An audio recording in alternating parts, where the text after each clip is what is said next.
பணக்கார பாகிஸ்தானி ஆட்டின் உரிமையாளர் இந்தியாவின் ஒல்லியான ஆட்டை பார்த்ததும் சிரித்து கேலி செய்கிறாள். இந்திய பெண் அதை பார்த்து கோபம் கொள்கிறாள். அவள் உடனே அந்த ஆட்டை கொண்டு வீட்டுக்குச் செல்கிறாள். அதற்கு நிறைய உணவு, காய்கறி, பழம் கொடுக்கிறாள். மேலும் புரோட்டீன் ஷேக்கும் குடிக்க வைக்கிறாள்.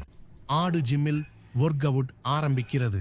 டம்பெல் தூக்குகிறது, புஷ் அப்ஸ் அடிக்கிறது, ரன்னிங் செய்கிறது. சில நாட்களில் மலையைப் போல பெரிய உடல் கட்டுகிறது. இந்திய ஆடு பாகிஸ்தானி ஆட்டுக்கு பாக்ஸிங் சவால் விடுகிறது. பெரிய சண்டை ஆரம்பம். ஒரு பஞ்ச் பாகிஸ்தான் ஆட்டிடமிருந்து, அடுத்த பஞ்ச் இந்திய ஆட்டிடமிருந்து. பாகிஸ்தானியர்கள் குரல் கொடுக்கிறார்கள், எங்கள் ஆடுதான் ஜெயிக்கும்.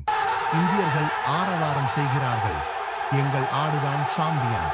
இருவருக்கும் சக்தி சமம். போட்டி டிரா ஆகிறது. பாகிஸ்தான் ஆடு ஜெயிக்க கமெண்ட் செய்யவும். இந்திய ஆடு ஜெயிக்க லைக் அண்ட் சப்ஸ்கிரைப்.